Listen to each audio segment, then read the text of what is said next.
Hello competitors, कैसे हैं आप सब। आई होप आप लोग सब ठीक होंगे। तो आज है 26 फरवरी 2026। आज के द हिंदू न्यूज़पेपर में हमारे लिए क्या क्या इंपॉर्टेंट है एग्जाम के लिए वो हम लोग देखेंगे। देखिए क्या है ना कि जैसे आपका फर्स्ट मुद्दा है, मैं आज आपको फिर से मैं पेपर लगवाया हूँ ताकि आपको ये पता चले कि कहीं से आप अलग जगह से मैं नहीं पढ़ा रहा हूँ। आपके जो द हिंदू में न्यूज़पेपर आता है मैं उसी से पढ़ाता हूँ, ठीक है। तो ये बात आप याद रखिएगा। और जैसे इसमें बोल रहा है, इससे take suo motu case over NCERT corruption remark, ठीक है। इसके बारे में क्या है, पहले तो एक तो हम लोग जानेंगे कि सो मोटो क्या होता है, फिर उसके बाद एनसीईआरटी जानेंगे, फिर इसका मुद्दा जानेंगे। इस तरीके से हम लोग जानते हैं, ठीक है। फिर उसके बाद क्या होगा, इसका मेंस का क्वेश्चंस देंगे आपको, फिर उसके बाद एमसीक्यू करवाएंगे। इस तरीके से मैं ओवरऑल आपको करवाता हूँ। तो प्लीज़ आप लोग बने रहिए हमारे साथ। और एक छोटा सा आप लोग से आपको लोग को जानकारी देना था कि हमारा फाउंडेशन कोर्स आने वाला है बहुत जल्दी।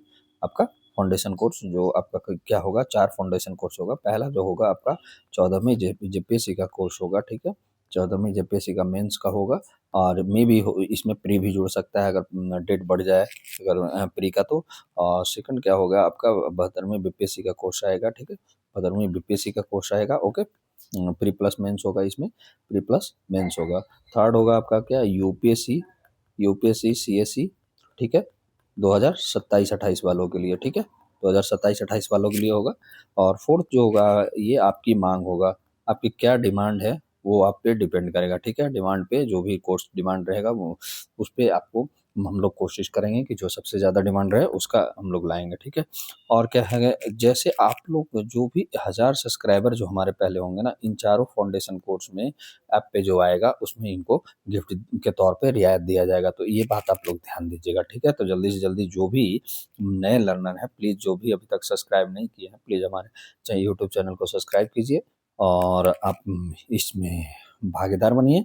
और प्लस में आप लोग का जो भी फैमिली है, फ्रेंड हैं या भाई बहन है जो पढ़ना चाहते हैं, यूपीएससी की तैयारी करना चाहते हैं, बीपीएससी की तैयारी करना चाहते हैं, जेपीएससी की तैयारी करना चाहता है, या आपका नेट हो गया या अन्य कोई भी हो जिनका सबसे ज़्यादा डिमांड होगा, मैं उनके लिए ये लाऊंगा, ठीक है। जो फोर्थ हमारा कोर्स होगा, ठीक है, वो ऑप्शनल है, ठीक है। तो ये बात आप याद रखिएगा। चलते हैं बिना कुछ देर किए हुए, और हमारा जो चैनल है क्या है आपका, वेब्स एकेडमी है, तो ये भी आप याद रखिएगा। Variety of exam pattern with strategy, okay. तो ये बात आप याद रखिएगा।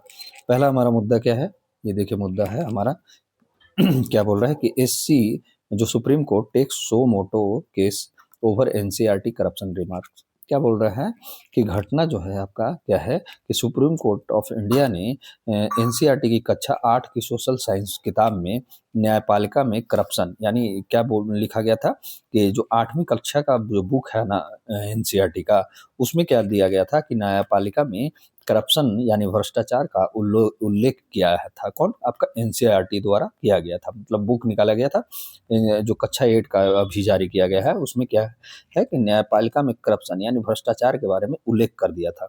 इसी पर क्या हुआ कि सुप्रीम कोर्ट क्या कर दिया ना, सो मोटो यानी स्वतः संज्ञान ले लिया, या लेते हुए क्या कर दिया, ये केस दर्ज कर दिया। कब, आपका सुप्रीम कोर्ट। किस आधार पे, तो वो भी हम लोग देखते हैं। तो पहले हम लोग तो देखते हैं कि कौन सा ये बेंच था, जिसमें बेंच था जो अभी हमारे जो चीफ जस्टिस ऑफ इंडिया है सूर्यकांत जी, और आपका अलग जो और जो अन्य जो हमारे आपका जस्टिस हैं, न्यायाधीश हैं, आपका जयमाला बागची हैं, विपुल एम पंचोली हैं। ये केस का शीर्षक क्या डाले हैं, इन रे आपका social science text book for grade 8 part 2 published by NCERT, ये आपका केस का शीर्षक है। तो ये ये इतना याद रखने वाला नहीं है, लेकिन कभी कभी क्वेश्चन पूछ देते हैं, तो मैं आपको लिए मुद्दा लगाया हूँ। देखिए मैं आपको कहानी की तरह इसमें बताऊंगा, लेकिन सबसे पहले हम लोग ये जानते हैं कि सो मोटो होता क्या है, ठीक है। तो ये हमारे लिए बहुत ज़्यादा जानकारी है, उसके बाद इस मुद्दे पे आएंगे, ओके। सो मोटो यानी होता है स्वतः संज्ञान। सो मोटो जो एक लैटिन शब्द है, क्या है, एक लैटिन शब्द है जिसका अर्थ क्या होता है, अपने ओर से, ठीक है, यानी मतलब अपनी ओर से, ठीक है। मतलब हो गया है इसका ऑन इट्स ऑन मोशन, मतलब अपने खुद से तय करना, ठीक है। तो ये बात आप याद रखें। अर्थात क्या हुआ कि जब कोई अदालत बिना किसी याचिका के खुद से ही किसी मामले में संज्ञान लेती है। अच्छा देखिए, पीएलआई में भी जो होता है, पब्लिक लिटिगेशन इंटरेस्ट में भी होता है क्या आपका कि लोग कोई ना कोई मतलब मान लिया जाए कि एक आदमी ए है और ये बी है, ए प्रताड़ित हो रहा है सी द्वारा या कुछ और के द्वारा, तो ये बी क्या कर सकता है, पीएलआई दायर कर सकता है। यानी इसमें भी एक किसी संस्था या किसी व्यक्ति की जरूरत पड़ा, लेकिन सो मोटो में खुद से ये कर सकता है। ठीक है, उदाहरण के लिए क्या है कि अभी हाल ही में सुप्रीम कोर्ट ऑफ इंडिया ने क्या है, एनसीईआरटी के किताब के मामले में खुद से केस दर्ज कर दिया है। यही सुमोटो एक्शन कहलाता है। ठीक है, तो ये बात आप याद रखिएगा। कानूनी आधार क्या है सुमोटो का, तो देख लीजिए, ये आप लोग स्वतः संज्ञान का। तो सुमोटो शक्ति सीधे क्या होता है ना, इसमें संविधान में लिखी नहीं गई है। तो ये बात आप याद रखिएगा कि संविधान में लिखी नहीं गई है, लेकिन क्या है सॉरी, लेकिन क्या है, यह जुड़ी है किससे, आपका देखिए, पहले बात तो आप याद रखिएगा कि सीधे संविधान में कहीं भी उल्लेखित नहीं किया गया है, लेकिन क्या है, ये जुड़ी हुई है।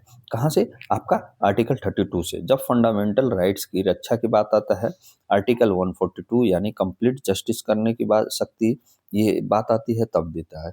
और ये क्या है कि ये जो है आपका सो मोटो का अधिकार, ये न्यायालय की इनहेरिटेंट आपका इनहेरेंट आपका पावर है, मानी जाती है। तो ये आप याद रखिएगा। और कब इस्तेमाल हो सकती है ये सुमोटो का, तो देखिए क्या बात बता रहा है यहाँ पे, अदालत सुमोटो ले सकती है जब, कब, तो जब मानवाधिकार का उल्लंघन हो। ठीक है, तो इसमें फंडामेंटल राइट भी आ जाता है, आपका 90, आपका 21, ये सब क्या है, आपका मानवाधिकार के तौर पे जोड़ा जाता है। मीडिया रिपोर्ट से गंभीर मामला सामने जब आ जाए, पर्यावरण या सार्वजनिक हित का मुद्दा हो, ठीक है, न्यायपालिका की गरिमा प्रभावित हो, तो ये सब मामले में क्या करता है सुप्रीम कोर्ट, आपका सुमोटो ले सकता है। तो ये बात आप ध्यान रखिएगा, सुमोटो कब ऐसे ही नहीं। देखिए, सबसे बड़ा तो है न्यायालय का अवमानना होगा तो सुमोटो तो वो खुद ले लेगा, जैसे अभी न्यायालय का अवमानना हुआ। लेकिन सिर्फ अब न्यायालय का ही अवमान डिफेम पे नहीं ले सकता है, ये मानवाधिकार के उल्लंघन पे भी ले सकता है। ठीक है, मीडिया रिपोर्ट से गंभीर मामले अगर सामने आता है तो ये भी ले सकता है। ठीक है, पर्यावरण या सार्वजनिक हित का मुद्दा होगा तो भी ये सुमोटो ले सकता है। न्यायपालिका की गरिमा अगर प्रभावित होता है तो ये सुमोटो ले सकता है। तो आपको मैं बता दिया हूं कि कब इस्तेमाल हो सकता है सुमोटो का। ठीक है, अगला क्या है कि विवाद क्या है यहाँ पे, तो विवाद देखिए क्या है कि नेशनल काउंसिल, अब हम लोग मुद्दे पे आ रहे हैं। ठीक है, सुमोटो आपको बता दिया। देखिए, national council of education research and training, जिसको एनसीईआरटी कहा जाता है, एनसीईआरटी यानी national council of education research and training की किताब में एक अध्याय में न्यायपालिका को चुनौतियों में शामिल किया गया था। न्यायपालिका की चुनौतियों में शामिल किया गया था, क्या क्या क्या शामिल किया गया था, मतलब वहाँ पे बुक में था ना कि न्यायपालिका में चुनौतियाँ, न्यायपालिका की चुनौतियाँ, तो उसमें शामिल क्या कर दिया गया था, वर्ड ये देखिए, शब्द का ही खेला है यहाँ पे।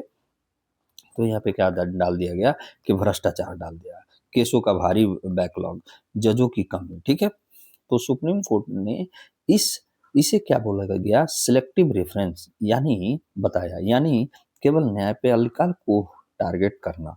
ये ऐसा क्या किन्होंने बताया, न्याय सुप्रीम कोर्ट ने बताया। ठीक है, सुप्रीम कोर्ट की प्रतिक्रिया क्या हुआ इस पर, तो जस्टिस, जो चीफ जस्टिस ऑफ इंडिया है सूर्यकांत जी ने, वो उन्होंने क्या बताया कि डीप रूटेड अटेम्प्ट यानी गहराई से सोचा समझा ये प्रयास नहीं है। ये बताए कि सिर्फ आप न्यायपालिका के बारे में ही अगर बता रहे हैं कि उसमें भ्रष्टाचार है, उसमें बैकलॉग है, ये है वो है, मतलब जो भी बातें कही गई हैं, तो वो सिर्फ न्यायपालिका में ही थोड़ी है, ये ऐसा इनका बोलना है। ठीक है, यानी गहराई से सोचा समझा ये प्रयास है, दिखाया गया है। न्यायपालिका को डिफेम यानी बदनाम करने की कोशिश किया गया है। तो ये justice chief justice of India के द्वारा वक्तव्य है। ठीक है, उन्होंने कहा, और क्या कहा कि I will not allow anybody to defame the institutions. ठीक है, कहा, उन्होंने कहे हैं कि अब मैं कोई भी मतलब आपका जो मतलब डिफेम को अलाउ नहीं कर सकता हूँ। ठीक है, किसी संस्था के लिए। ठीक है, तो ये बात आप याद रखिएगा। कोर्ट ने यह भी कहा कि यह मामला संस्थागत सम्मान यानी इंस्टीट्यूशनल इंटीग्रिटी से जुड़ा हुआ है, किसी संस्था का सम्मान का आप हनन कर रहे हैं। ठीक है, और कानून अपना रास्ता लेगा। तो ठीक है, ये आप याद रखिएगा। ठीक है, इनका कहना है। अब इस पर वरिष्ठ जो वकील हैं, हमारे जो वरिष्ठ वकील हैं, उन्होंने क्या दलील दिया है, तो ये आप देखिएगा क्या दिया है वरिष्ठ वकील।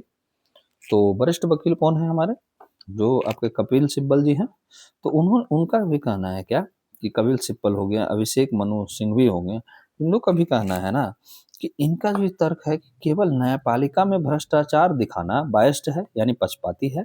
आप अगर अन्य संस्थाओं में भी दिखाते हैं, इनका कहना था कि जैसे मंत्री हो गया, पुलिस हो गया, नौकरशाही हो गया, का उल्लेख क्यों नहीं किए, इनका भी उल्लेख करना चाहिए था, सिर्फ न्यायपालिका में ही भ्रष्टाचार क्यों ऐसा। तो इस पे ये आपका जो वरिष्ठ वकील हैं उनकी भी दलील ये आई है। अब संवैधानिक पहलू जो हम लोग देखते हैं तो क्या बताता है, पहला जो होता है सेपरेशन ऑफ पावर, यानी शक्ति पृथक्करण, शक्ति का पृथक्करण।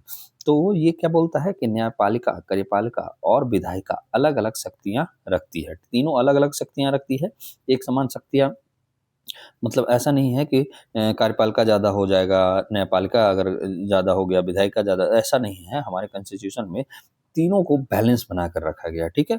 किसी एक संस्था को टारगेट करना इस संतुलन को प्रभावित कर सकता है, जो मैं अभी आपको बताया कि संतुलित करके यहाँ पे बनाया गया है, ठीक है। तो ये बता रहा है। और आपका यह बेसिक स्ट्रक्चर जो डॉक्ट्रिन का हिस्सा है ना, जो केशवानंद भारती केस से आपका 1973 में, जो 19 अप्रैल 1973 का एक जजमेंट आया था, वो उसी से निकला था, बेसिक स्ट्रक्चर डॉक्ट्रिन, ठीक है। तो यह बेसिक स्ट्रक्चर डॉक्ट्रिन का हिस्सा है सेपरेशन ऑफ पावर, तो कहीं ना कहीं इसको प्रभावित कर रहे हैं, ठीक है। और क्या है दूसरा, क्या बोल रहा है संवैधानिक पहलू में, तो जुडिशियल इंडिपेंडेंस, यानी न्यायपालिका की स्वतंत्रता क्या है। अगर न्यायपालिका की स्वतंत्रता क्या कहलाता है, लोकतंत्र का आधार माना जाता है, ठीक है। अगर लोकतंत्र का बेस जो है किसको माना गया है, न्यायपालिका की स्वतंत्रता, ऐसी सामग्री जो विश्वास कम करे, न्यायपालिका की विश्वसनीयता को प्रभावित करेगा ही करेगा, ठीक है। तो ये बात कहा गया है। और थर्ड हमारा क्या है कि फ्रीडम ऑफ स्पीच वर्सेस क्या हो गया, इंस्टीट्यूशनल रिस्पेक्ट, ठीक है। क्या है कि शिक्षा में आलोचना जरूरी है, लेकिन क्या है, क्या यह बैलेंस्ड है, जो मतलब ये किया गया है, जो क्या यह तथ्यात्मक और निष्पक्ष है। तो ये तथ्यात्मक और निष्पक्ष ऐसा नहीं है, ठीक है, यानी फैक्चुअल भी नहीं है और निष्पक्ष भी नहीं है, ठीक है। यह यही केस का कोर डायलेमा है, ठीक है। जो ये डायलेमा बना हुआ है ना, ये कोर इस केस का यही डायलेमा का कोर डायलेमा बना हुआ है, यानी बैलेंस्ड है या तथ्यात्मक या निष्पक्ष है, ठीक है। और फोर्थ क्या है, सो मोटो पावर्स, सुप्रीम कोर्ट खुद से केस ले सकता है। यह शक्ति संविधान के आर्टिकल 32 और 142 से जुड़ी हुई है, लेकिन संविधान में कहीं भी उल्लेख नहीं है, ये बात आप याद रखिएगा, ठीक है। ओके, तो ये बात आप याद रखिएगा। अब देखिए शिक्षा से देखिए आपका यहाँ पे एक शिक्षा से जुड़ा मुद्दा, स्कूल किताबों का प्रभाव, बच्चों की जो शिक्षा से जुड़ा मुद्दा क्या आता है यहाँ पे, एक बार मैं बताना चाहता हूँ यहाँ पे। देखिए शिक्षा से जुड़ा मुद्दा क्या होता है, जब मान लिया जाए कि स्कूल में आप कोई भी बच्चा जाता है तो स्कूल में उसको किताब मिलता है, तो किताब से क्या प्रभाव होता है, तो बच्चों की सोच बनती है, जिस तरीके से किताब में लिखा रहता है अगर उनको पढ़ाया जाएगा तो उनकी सोच उसी तरीके का बनेगा।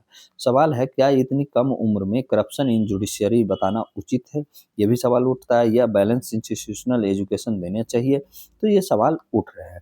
इसी पर क्या हुआ है ना कि देखिए वहीं पे एक पेज में और भी ये मुद्दा आया हुआ है, यहाँ पे देखिए कि एनसीईआरटी अपोलोजाइज फॉर इन ऑप्रोप्रिएट जो आपका टेक्सुअल जो मटेरियल है ना उसके लिए ये माफी मांगा है, ठीक है। जैसे आपका यहाँ पे क्या लगाया हुआ था, यहाँ पे लगाया होता है Supreme Court takes suo motu case over NCERT corruption remarks है।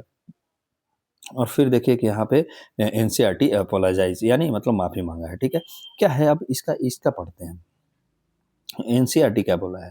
देखिए सुप्रीम कोर्ट ऑफ इंडिया द्वारा सो मोटो केस दर्ज करने के कुछ घंटों ही बाद क्या कर दिया है कि national council of education research and training जो एनसीईआरटी ने माफी मांगी है, यानी अपोलोजाई आपका जारी किया है।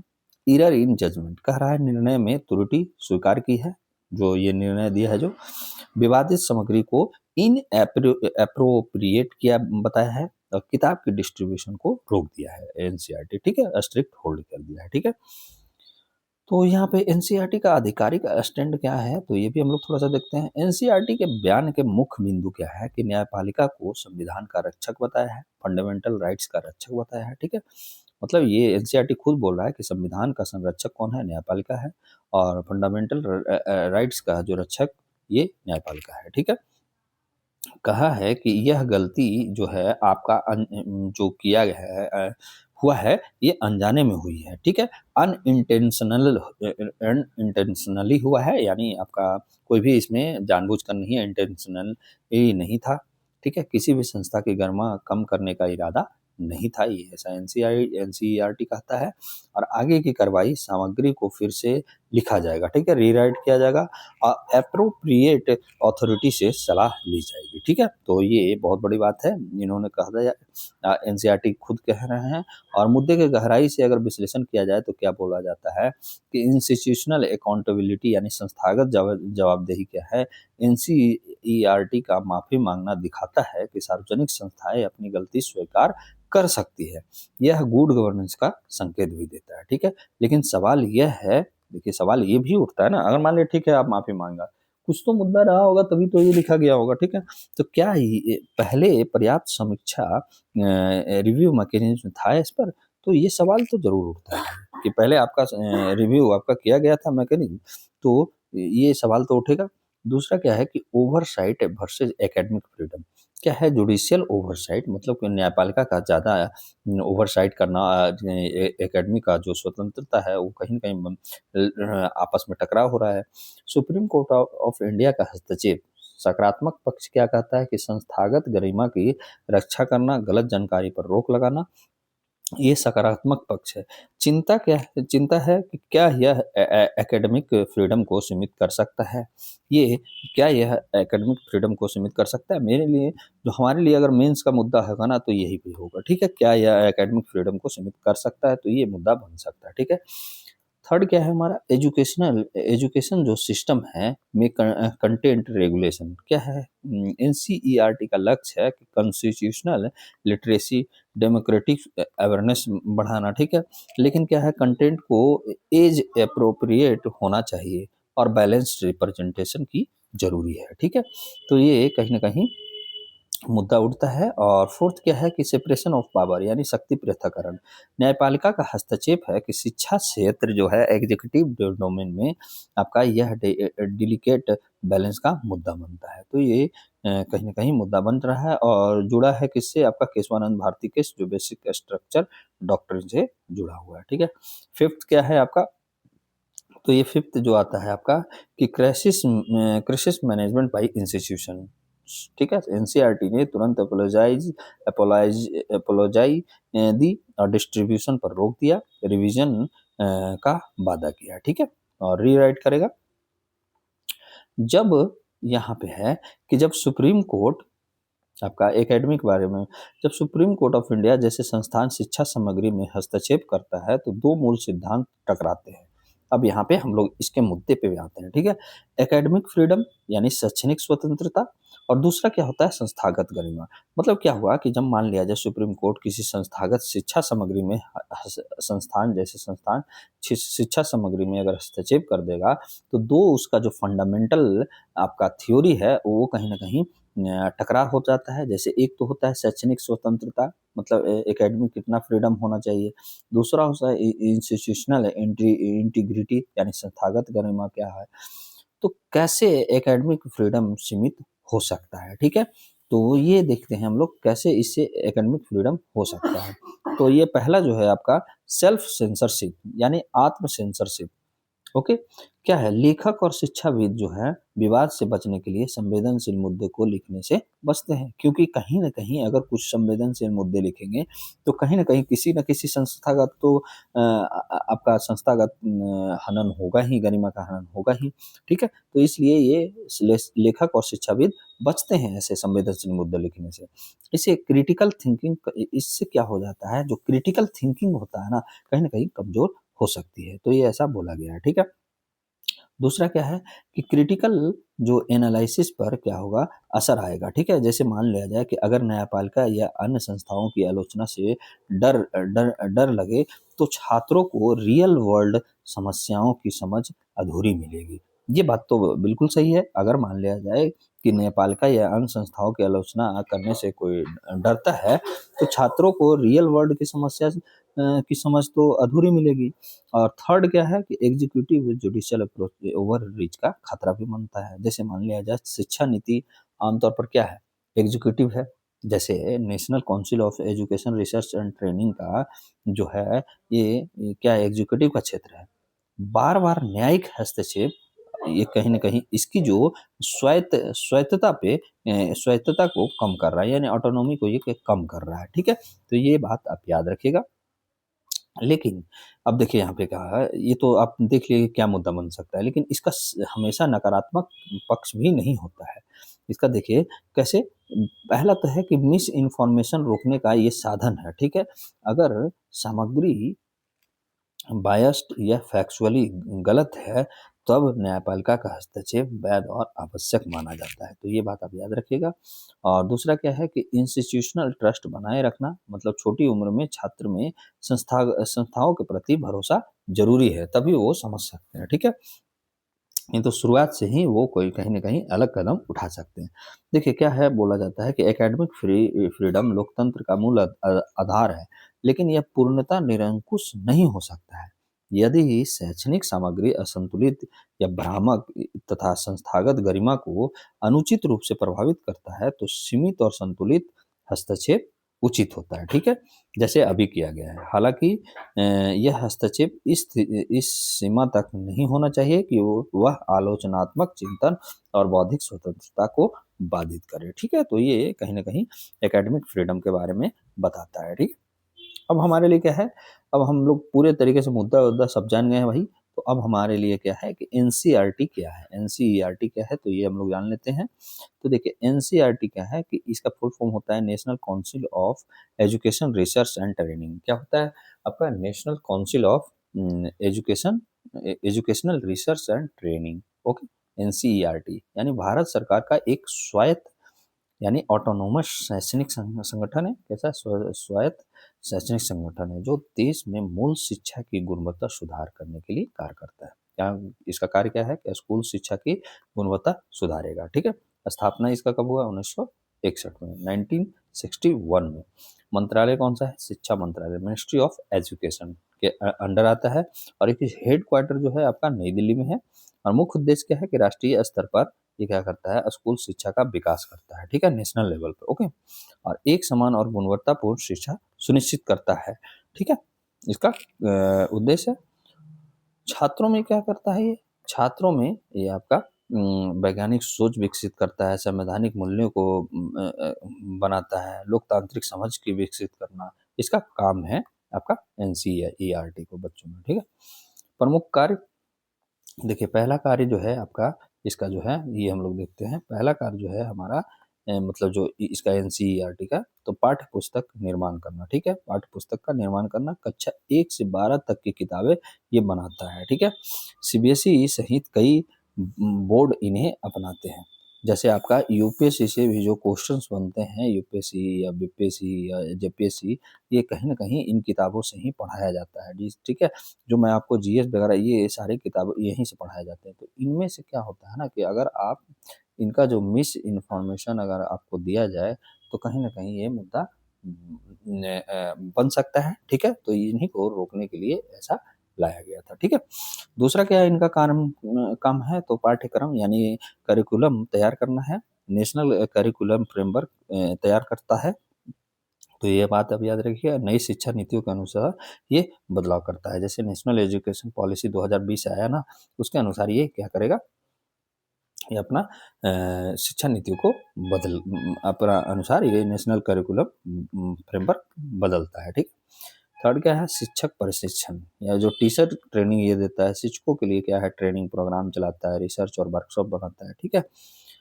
फोर्थ क्या है? शैक्षणिक अनुसंधान करता है, रिसर्च करता है, शिक्षा के नए तरीकों पर ये शोध करता है, नीतिगत सुझाव देता है, ठीक है?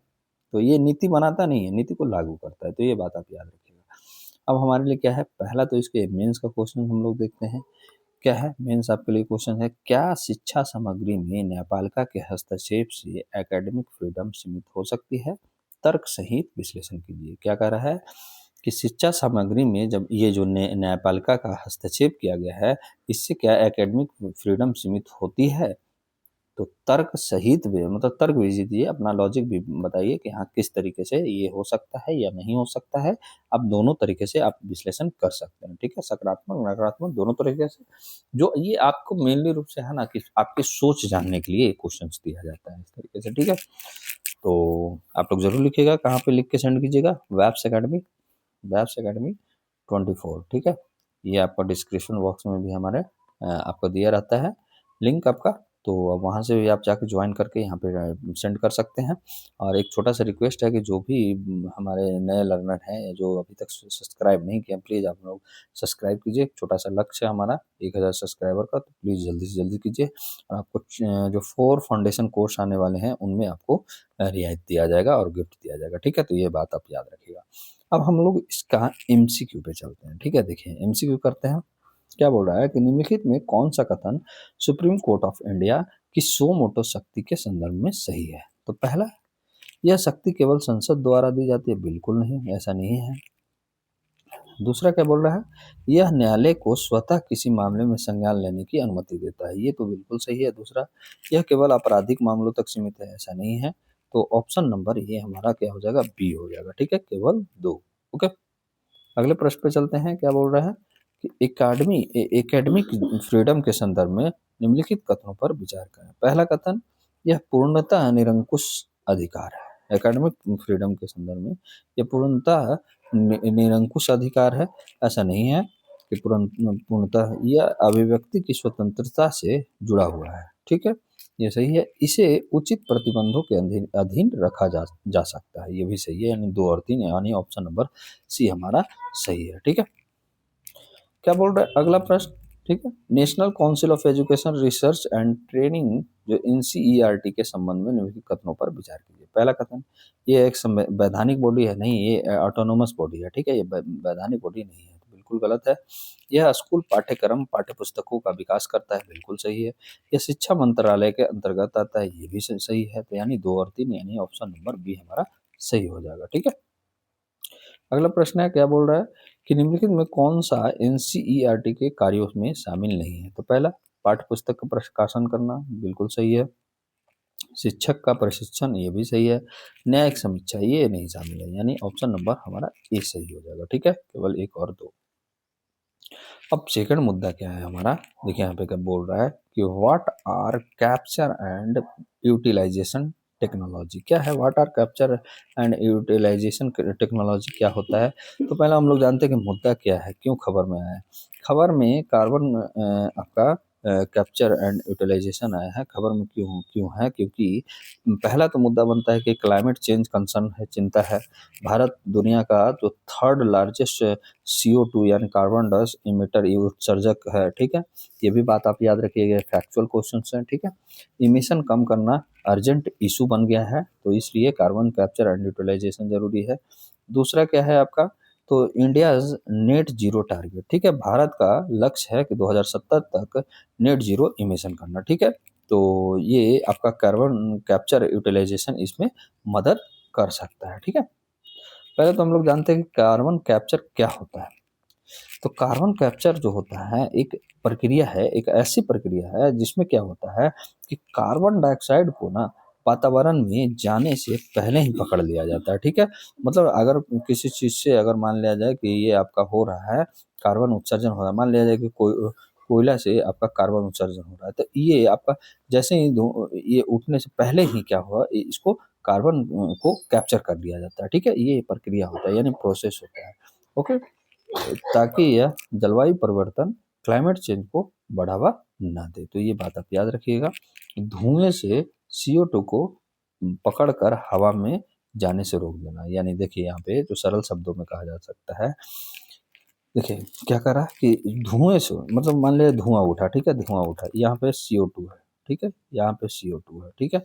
तो इसको धुआं जैसे ही उठा ना पकड़कर, ये हवा से मतलब इसको क्या हुआ, पकड़ लिया और इसको क्या कर दिया, हवा में जाने से रोक दिया। तो यही कार्बन कैप्चर होता है। तो ये आम भाषा में है, ठीक है? और ऐसे आपको थ्योरी की अगर लिखना है कहीं पे तो ये लिखिएगा कि यह एक ऐसी प्रक्रिया है जिसमें कार्बन डाइऑक्साइड को वातावरण में जाने से पहले ही पकड़ लिया जाता है ताकि जलवायु परिवर्तन को बढ़ावा ना दे, ठीक है? अब ये देखते हैं कि काम कैसे करता है, तो इसको थोड़ा-सा देखते हैं। देखिए, काम कैसे करता है ये हम लोग देखते हैं। तो ये काम जो करता है ना आपका, 1 मिनट, थोड़ा-सा ये डिस्टर्ब हो रहा है। हाँ, ठीक है, देखिए, काम कैसे करता है, तो CO2 का स्रोत जो है थर्मल पावर प्लांट है, सीमेंट है, स्टील है, केमिकल उद्योग है, इससे ये स्रोत माना जाता है CO2 का। और दूसरा कैसे काम क्या करेगा? कैप्चर यानी पकड़ना, विशेष तकनीकों से गैस गैस से CO2 को अलग कर दिया जाता है, ठीक है? आगे क्या कर लिया जाएगा? आगे क्या होगा? तो इसमें पकड़ी गई CO2 को या तो स्टोरेज किया जाता है, ज़मीन के नीचे स्टोरेज किया जाता है, ठीक है? ये भी बात आप याद रखिएगा। या उपयोग यानी यूटिलाइज़ेशन किया जाता है फ्यूल्स में, केमिकल्स में, ठीक है? तो ये 2 काम इसका किया जा सकता है। इसका जो कार्बन कैप्चर का 2 मुख्य प्रकार होते हैं, सॉरी 3 प्रकार होते हैं। कौन-कौन? तो पोस्ट कंबशन यानी ईंधन जलने के बाद, जैसे मान लिया कोयला जला दिया, ठीक है? उसके बाद इसको कैप्चर करना। फिर दूसरा क्या होता है, प्री कंबशन कैप्चर यानी ईंधन को जलाने से पहले ही CO2 को अलग कर दिया जाए केमिकल रिएक्शन के द्वारा, ठीक है? ओके। थर्ड जो होता है ऑक्सी फ्यूल कंबशन यानी ऑक्सीजन में ईंधन जलाकर शुद्ध कार्बन डाइऑक्साइड को प्राप्त करना, ठीक है? जैसे ऑक्सीजन में आपका ऑक्सीजन में ही जलेगा, आपका मान लिया बाहर अगर कोई खाना पका रहा है तो उससे मान लिया जो जिससे कोयला से या लकड़ी से पका रहा है, तो उससे क्या होता है आपका कार्बन जो है कैप्चर करना, ठीक है? तो ये 3 तरीके होते हैं। आप 3 तरीके याद रखिएगा, post combustion capture, pre combustion capture और ऑक्सी फ्यूल कंबंसर, ठीक है? तो ये आप याद रखिएगा, ठीक है? अब कार्बन कैप्चर जो एंड यूटिलाइजेशन टेक्नोलॉजी क्या है, ये हम लोग थोड़ा-सा देखते हैं। कार्बन कैप्चर मेरा हो गया, अब ये एक यूटिलाइजेशन क्या है? Carbon capture and utilization technology क्या है? वो तकनीक है जिनमें कार्बन डाइऑक्साइड को पकड़कर यानी कैप्चर कर कर उसे उपयोगी उत्पादों में बदल दिया जाता है, ठीक है? मान लीजिए जो जो हम लोग तो कार्बन कैप्चर किए, कार्बन कैप्चर कर लिए, लेकिन जब इसको उपयोगी उत्पाद में जो हम लोग उपयोग कर रहे हैं उस प्रोडक्ट में बदल दिया जाता है, ताकि क्या है कि वातावरण में जाकर जलवायु परिवर्तन न बढ़ाए। इसको भी कहीं न कहीं उसका जो इसका भी जो मेन काम है कि जलवायु परिवर्तन को रोकना है, ठीक है? यानी बढ़ावा ना देना है। ये कैसे करता है, तो क्या बोलता है, CO2 को कचरा नहीं संसाधन बनाना, ठीक है? इसका काम क्या है, carbon capture and utilization technology को, कि CO2 को कचरा नहीं समझिए आप, उसको संसाधन में बदलना, ठीक है? यही इसका काम है, ठीक है? ये कैसे काम करता है? तो कार्बन कैप्चर एंड यूटिलाइजेशन में 3 मुख्य चरण होते हैं। कौन-कौन चरण होते हैं? ये हम लोग देख लेते हैं भाई, कौन-कौन चरण होते हैं? तो पहला जो है आपका कि कैप्चर पकड़ना, CO2 को निकाला जाता है। उद्योग जैसे सीमेंट, स्टील, पावर प्लांट जो आपको मैं बताया, यह सीधे हवा डायरेक्ट या मतलब सीधे डायरेक्ट एयर से कैप्चर किया कर लिया जाता है, ठीक है? वातावरण में भी तो है, वायु में भी तो है CO2। दूसरा क्या है कि कन्वर्जन यानी रूपांतरण इसका किया जाता है। क्या? पकड़े गए, मान लिया जैसे CO2 पकड़ा, उसका क्या बदले जाएगा? रासायनिक यानी केमिकल आपका प्रोसेस किया जाएगा या या आपका बायोलॉजिकल प्रोसेस से ये क्या किया जाएगा आपका ये रूपांतरण कर दिया जाएगा यानी बदलाव कर दिया जाएगा इसमें। और फिर क्या होगा, वही बदला जो आपका CO2 का रूपांतरण जो हुआ है उस उपयोग किया जाएगा।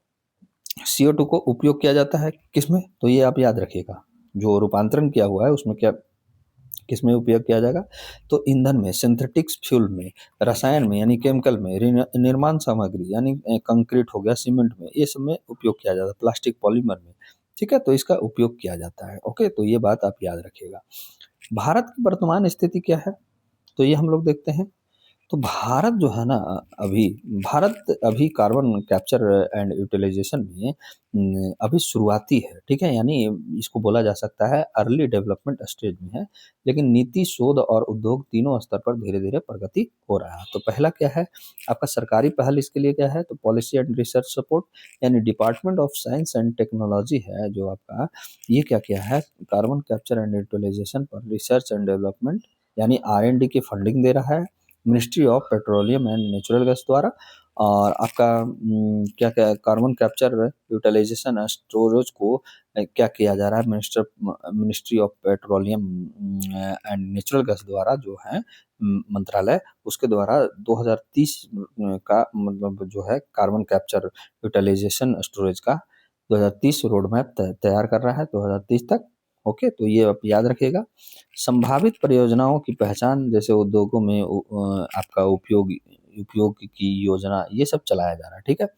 निजी क्षेत्र का पहल क्या है, तो ये देखिएगा, निजी क्षेत्र की पहल, इंडस्ट्री इनिशिएटिव। भारत में कुछ महत्वपूर्ण पायलट प्रोजेक्ट चल रहे हैं इस पर। अंबुजा सीमेंट हो गया, आईआईटी बम्बे हो गया, ये दोनों मिलकर ये पायलट प्रोजेक्ट चला रहा है। क्या कर रहा है कि CO2 को फ्यूल्स और मटेरियल्स में बदलने का काम कर रहा है, ठीक है। जैसे आपका जेके सीमेंट हो गया, ठीक है, ये सब काम कर रहा है। प्राइवेट लोग भी CO2, light weight concrete chemicals का उपयोग कर रहा है, ठीक है। तो ये काम किया जा रहा है, ठीक है। आगे बढ़ते हैं। टेक्नोलॉजी स्तर पर क्या किया जा रहा है, तो अभी ज़्यादातर परियोजनाएं जैसे पायलट स्केल पे ही हैं, डिमोन्स्ट्रेशन स्टेज पर है। कॉमर्शियल मतलब बड़े पैमाने पे अडॉप्शन अभी भी सीमित है, तो ये बात कहा जा रहा है। इसमें चुनौती क्या है, तो देखिए क्या है, इसका लागत बहुत ज़्यादा है। Carbon dioxide capture plus conversion जो है रूपांतरण करना बहुत महंगा होता है। फॉसिल फ्यूल से कंपटीशन बहुत मुश्किल हो जाता है। और इंफ्रास्ट्रक्चर जो गैप है आपका, ये क्या है आपका गैप है, मतलब CO2 को ट्रांसपोर्ट करना, इंडस्ट्रियल क्लस्टर होना, स्टोरेज और यूटिलाइजेशन चैन, ये सब कहीं ना कहीं इंफ्रास्ट्रक्चर की भी गैप है, यानी कमियां हैं। भारत में अनइवन डेवलपमेंट है, तो ये भी बात है। और थर्ड क्या है हमारा चुनौती, तो पॉलिसी एंड रेगुलेशन में भी कमी है, जैसे स्टैंडर्ड्स की कमी है, मानक की कमी है, सर्टिफिकेशन नहीं होता है, डिमांड एंड अनसर्टिनिटी भी है, ठीक है। तो ये कहीं ना कहीं चुनौतियां है हमारा। वैश्विक पहल क्या दिखा रहा है, तो देखिए वैश्विक पहल में जैसे यूरोपियन यूनियन है, यूरोप जो है ये सर्कुलर इकोनॉमी एक्शन प्लान को लेके चल रहा है, ठीक है, जिसमें क्या कर रहा है, CO2 को इंडस्ट्रियल फीडस्टॉक में उपयोग कर रहा है, ठीक है। यूएस क्या कर रहा है, यानी अमेरिका क्या कर रहा है, टैक्स क्रेडिट या और प्लस सब्सिडीज दे रहा है, ठीक है, CO2 आधारित फ्यूल्स और केमिकल्स पर, ठीक है। बेल्जियम, ये एक्रो जो है ना, ArcelorMittal जो है, प्लस आपको मिटुबिशी हैवी इंडस्ट्री को क्या कर रहा है, CO2 कार्बन मोनोऑक्साइड, ये सब काम किया जा रहा है, ठीक है, आप देख लीजिएगा। UAE भी कर रहा है, AI रियाद प्रोजेक्ट चला रहा है, जिसमें क्या है कि carbon capture plus green hydrogen integration किया जा रहा है, ठीक है। तो ये वैश्विक पहल है। अब हमारे लिए क्या है, भारत को आपका कार्बन कैप्चर एंड यूटिलाइजेशन की ज़रूरत क्यों है, तो ये हम लोग थोड़ा सा देखते हैं। देखिए क्या है, उच्च उत्सर्जन है हमारा, तो जो भारत जो है दुनिया का तीसरा सबसे बड़ा आपका कार्बन डाइऑक्साइड इमिटर है, उत्सर्जक है, ठीक है। दूसरा क्या है, इसको कम करने के लिए, और दूसरा क्या है, hard to abate abate sector, यानी ऐसे सेक्टर जिन्हें डिकार्बोनाइज करना बहुत मुश्किल है, जैसे आपका सीमेंट हो गया, स्टील हो गया, केमिकल हो गया, पावर हो गया, ये सबको डिकार्बोनाइज करना बहुत मुश्किल है, ठीक है। इन्हीं के लिए आपका कार्बन कैप्चर यूटिलाइजेशन इनके लिए पार्टिकल सॉल्यूशन बन सकता है, देता है, ठीक है। थर्ड क्या है हमारा, क्यों जरूरी है, तो नेट जीरो टारगेट, जो भारत का लक्ष्य है कि 2070 तक नेट जीरो उत्सर्जन करना, कार्बन कैप्चर यूटिलाइजेशन इस लक्ष्य को हासिल करने में मदद करता है। फोर्थ क्या है, तो सर्कुलर इकोनॉमी के लिए, जैसे आप वेस्ट वेस्ट CO2 है, ठीक है, उसको यूजफुल प्रोडक्ट्स में शामिल कर जाएगा, ये कहीं ना कहीं सर्कुलर लो कार्बन इकोनॉमी को बढ़ावा देगा, तो ये बात आप याद रखिएगा, इसलिए ज़रूरी है। अब हमारे लिए क्या है यहाँ पे है इम्पोर्टेंट, पहले तो आपके लिए मेंस का क्वेश्चन लगाया गया है कि carbon capture and utilization technology Bharat को जलवायु लक्ष्यों को प्राप्त करने में कैसे सहायक है, कैसे सहायक है कि कार्बन जो है जलवायु, भारत के जलवायु लक्ष्य है जो, उसको प्राप्त करने में भारत की वर्तमान स्थिति और चुनौतियों का आप विश्लेषण करें। बहुत इजी है, आप लिख सकते हैं, ठीक है, बहुत इजी शब्दों में है, आप लिखिएगा। अगर आपको नहीं समझ में आता है, जितना आपको जो भी आया प्लीज़ आप लोग लिखा कीजिए, प्लीज़ आप लोग से रिक्वेस्ट है, बार बार मैं रिक्वेस्ट करता हूँ, प्लीज़ आप लोग लिखिए, ठीक है। और हमारे जो वेब्स एकेडमी 24 है ना, टेलीग्राम चैनल, वो उसका लिंक आपको डिस्क्रिप्शन बॉक्स में भी दिया रहता है, प्लीज़ आप लोग उससे जुड़िए। और एक छोटा सा लक्ष्य है हमारा 1000 सब्सक्राइबर का, तो प्लीज़ आप लोग जल्दी से जल्दी 1000 सब्सक्राइब कीजिए, ताकि आपको फाउंडेशन कोर्स में जो भी पहले बच्चे हमारे होंगे उनको रियायत दिया जाएगा, ठीक है। MCQ चलते हैं। MCQ क्या कर रहा है कि कार्बन कैप्चर एंड यूटिलाइजेशन के संदर्भ में निम्नलिखित कथनों पर विचार करें। पहला कथन, पहला कथन है कि इसमें CO2 को पकड़कर अस्थायी रूप से भूमिगत संग्रहित किया जाता है। देखिए, कार्बन कैप्चर एंड यूटिलाइजेशन में नहीं होता है, ये तो कार्बन कैप्चर में होता है। ठीक है, तो CO2 को पकड़कर अस्थायी रूप से भूमिगत संग्रह नहीं किया जाता, ये तो उपयोगी उत्पाद में बदला जाता है, तो बिल्कुल हमारा गलत है फर्स्ट। ठीक है, इस तरीके से देखिए क्वेश्चन आपको फंसा सकता है। इसमें क्या होता है, CO2 को उपयोगी उत्पादों में परिवर्तित किया जाता है। देखिए, ये इसका दूसरा ही ये आपका आंसर बता रहा है इसका। ठीक है, तो पहला दूसरा सही है। यह सर्कुलर इकोनॉमी की अवधारणा को बढ़ावा देता है, तो बिल्कुल सही है, यानी 2 और 3 ऑप्शन नंबर हमारा बी हो जाएगा। ठीक है, अगले क्वेश्चन पे चलते हैं। क्या बोल रहा है कि आपका कि निम्नलिखित में कौन सा sector hard to abate sector माने जाते हैं, तो ये आपका सीमेंट हो गया, स्टील हो गया, केमिकल हो गया। थर्ड आपका नहीं है, इंफॉर्मेशन टेक्नोलॉजी नहीं है, तो इसलिए हमारा जो है ऑप्शन नंबर बी होगा, 1 2 4। ठीक है, तो ये बात आप याद रखिएगा। अगला है प्रश्न क्या है आपका, तो अगला प्रश्न है कि आपके निम्नलिखित कथनों पर विचार करें। पहला कथन है कि कार्बन कैप्चर यूटिलाइजेशन तकनीकों को CO2 उत्सर्जन को पूरी तरह समाप्त कर देती है। ठीक है, ये पूरी तरह समाप्त कर देती है। ओके, और कार्बन कैप्चर यूटिलाइजेशन तकनीकों का बड़े पैमाने पर उपयोग अभी सीमित है। बिल्कुल सही है। इस कार्बन कैप्चर यूटिलाइजेशन उत्पाद फॉसिल फ्यूल के तुलना में हमेशा सस्ता है, ऐसा नहीं है भाई। तो इसलिए जो हमारा ऑप्शन जो हो जाएगा ना, सिर्फ क्या है, केवल पूरी तरह से समाप्त आपका नहीं CO2 का संसर्जन करता है, यानी ऑप्शन नंबर ए हमारा सही हो जाएगा। केवल 2 सही है। ठीक है, तो ये बात आप याद रखिएगा।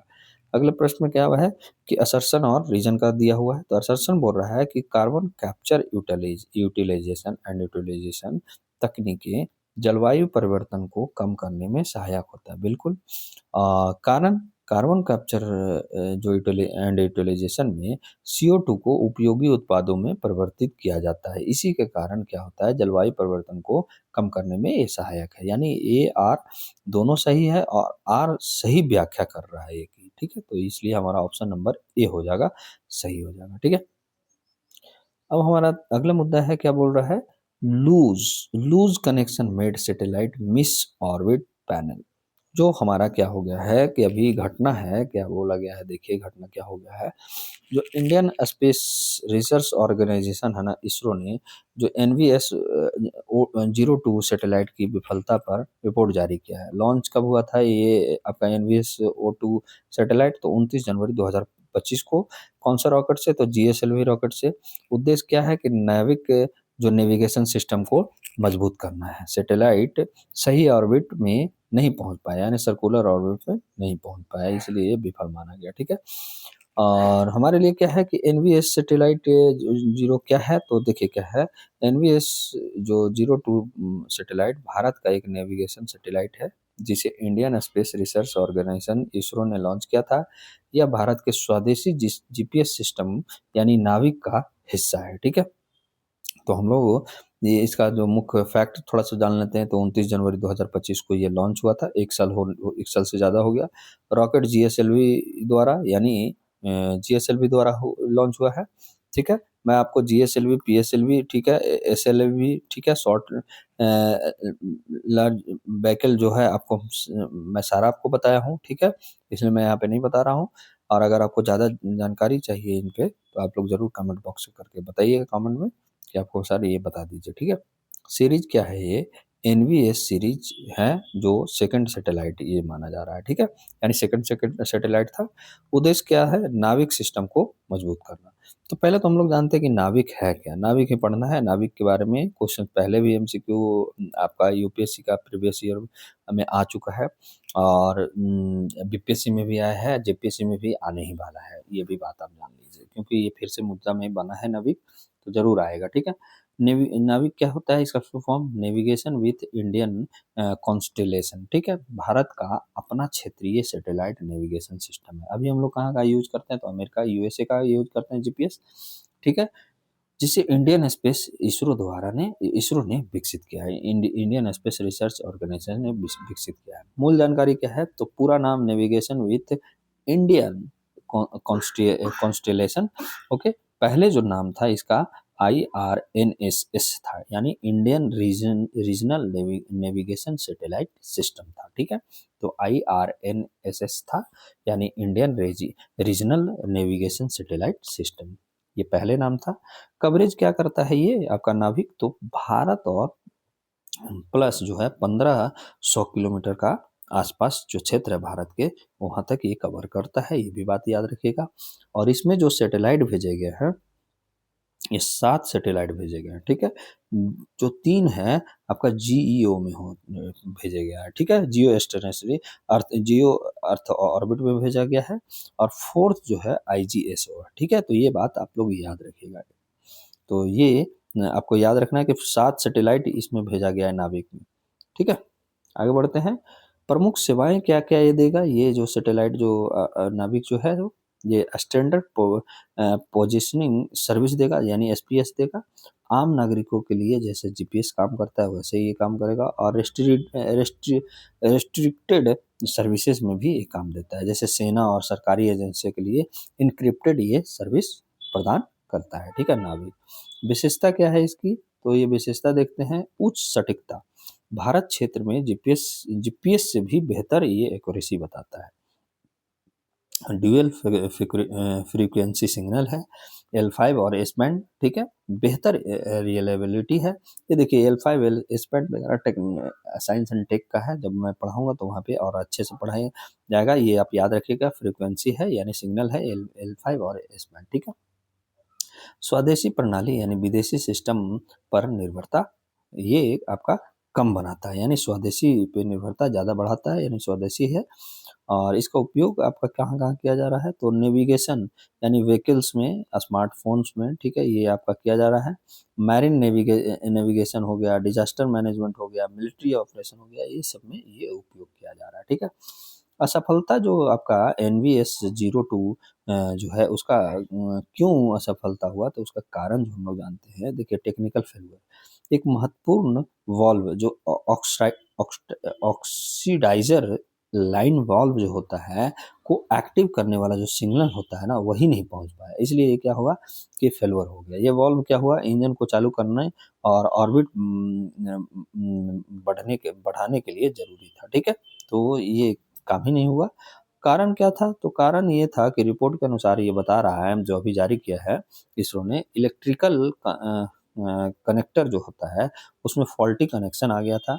प्राइमरी और बैकअप दोनों लाइन में आपका कनेक्शन लूज हो गया या फेल हो गया, ठीक है, इसलिए सिग्नल ट्रांसमिट नहीं हो पाया। मिशन में क्यों क्या हुआ, तो सैटेलाइट को पहले एलिप्टिकल ट्रांसफर ऑर्बिट में सफलतापूर्वक डाला गया था, लेकिन क्या है, फाइनल जो सर्कुलर ऑर्बिट तक नहीं पहुंच पाया, ठीक है।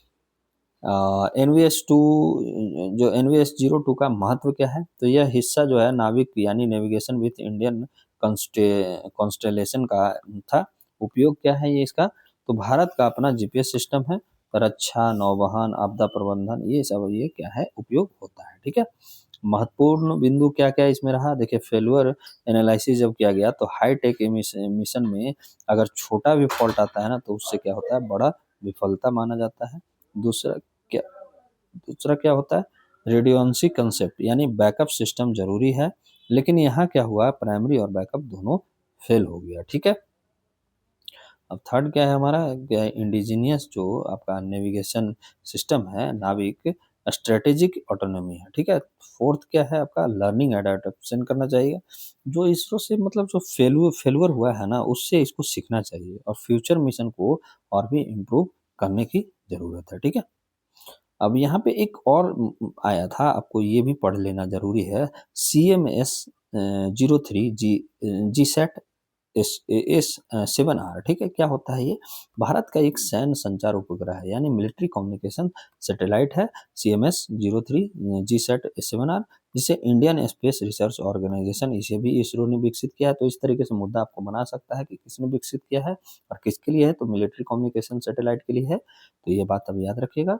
और क्या है ये, तो ये देखिए क्या है कि CMS जो है 03, ये दरअसल GSAT जो है ना 7 श्रृंखला का अगला सैटेलाइट है। इसे विशेष रूप से भारतीय नौसेना यानी इंडियन नेवी की कम्युनिकेशन जरूरतों के लिए बनाया गया है। इसे अक्सर रुक्मिणी सीरीज का अपग्रेड वर्जन कहा जाता है, ठीक है। तो रुक्मिणी ग्रुप का ही अपग्रेड वर्जन है GSAT के बाद, ठीक है। मुख्य उद्देश्य क्या है इसका, तो समुद्र में जहाज़ों, सबमरीन हो गया, एयरक्राफ्ट हो गया के बीच सिक्योर कम्युनिकेशन करना, नेटवर्क सेंट्रिक वारफेयर को मजबूत करना, डिफेंस फोर्सेस की ऑपरेशनल कैपेबिलिटी बढ़ाना इसका मुख्य उद्देश्य है। विशेषता क्या हो गया? इसमें विशेषता है हाई फ्रीक्वेंसी कम्युनिकेशन पेलोड, ठीक है, इनक्रिप्टेड सिग्नल, जैसे सिक्योर सिक्योर मिलिट्री यूज हो गया, वाइड ओशियन आपका कवरेज हो गया इंडियन ओशियन रीजन का, ठीक है। तो ये आप याद रखिएगा। जी सेट क्या हुआ आपका? जी सेट जो 7 सीरीज कौन कौन है, तो ये हम लोग देख लेते हैं। देखिए, जी सेट 7 नेवी के लिए रुक्मिनी है, जी सेट 7 ये एयरफोर्स के लिए है, ठीक है। जी सेट 7 भी आर्मी के लिए है, प्लानेड है, जो अभी प्लान किया हुआ है, अभी बना नहीं है। जी सेट 7 आर या सी एम एस जो 03 है, नेवी अपग्रेडेड सिस्टम है, ठीक है। तो ये आप याद रखिएगा। ओके, जी सेट 7 का सीरीज है। अब हमारे लिए क्या है, यहाँ पे एमसीक्यू है। तो ये देखिए, सीएमएस जो जी सेट 7 आर के संदर्भ में निम्नलिखित कथनों पर विचार कीजिए। पहला कथन, यह एक पृथ्वी अवलोकन अर्थ ऑब्जर्वेशन उपग्रह है। नहीं, ऐसा नहीं है। ये मुख्यतः भारतीय नौसेना के लिए जो है आपका सुरक्षित संचार प्रदान करता है। बिल्कुल सही है। यह भारत का अब तक का सबसे भारी संचार उपग्रह है, तो ये भी सही है, ठीक है। तो यानी 2 और 3, यानी ऑप्शन नंबर बी हमारा सही है, ठीक है। अगला क्या है हमारा, जो नाविक जो है, नाविक के संदर्भ में निम्नलिखित कथनों पर विचार कीजिए। पहला कथन, यह एक क्षेत्रीय नेविगेशन प्रणाली है, ठीक है, बिल्कुल सही है। यह केवल सैन्य उपयोगों के लिए नहीं, ऐसा नहीं, सैन्य उपयोग नहीं, इसका सिविल उपयोग भी किया जा सकता है, ठीक है। इसमें स्टैंडर्ड पोजिशनिंग सर्विस और रेस्ट्रिक्टेड सर्विस दोनों शामिल हैं, बिल्कुल सही है। तो 1 और 3, ऑप्शन नंबर ए हमारा सही हो जाएगा, ठीक है। और हमारा आजकल जो है ये आपका देखते हैं, last second last, Indian Space Research Organisation द्वारा, जो इसरो द्वारा विकसित जी सेट 7 सीरीज के बारे में, यानी श्रृंखला के बारे में निम्नलिखित कथनों में कौन सा सही है? देखिए, क्या है ना कि ये जो है आपका जी सेट 7, ये डिफेंस कम्युनिकेशन सैटेलाइट की श्रृंखला है, यानी ऑप्शन नंबर बी हमारा सही हो जाएगा, ठीक है। और असर्शन और रीजन का सवाल है कि Bharat space based military communication को तेजी से विकसित कर रहा है, बिल्कुल। और इससे इंडियन ओशियन रीजन में मैरीटाइम डोमिनियन अवेयरनेस मजबूती मिलेगी, ये भी सही है, यानी दोनों ये सही है, ऑप्शन नंबर ये सही है, ठीक है। आज के लिए बस इतना ही। तो जरूर बताइएगा कि कमेंट बॉक्स में कि आपको आज का सेशन कैसा लगा। और एक बात और मैं बताना चाहता हूँ, एक छोटा सा हमारा लक्ष्य है 1000 सब्सक्राइबर का, तो प्लीज़ आप लोग सब्सक्राइब कीजिए जो भी नहीं किए हैं। और हमारे फाउंडेशन कोर्स, जो 4th फाउंडेशन कोर्स आने वाला है, उसमें आप सम्मिलित होइए, ठीक है। तो आज के लिए बस इतना ही। जय हिंद, जय भारत।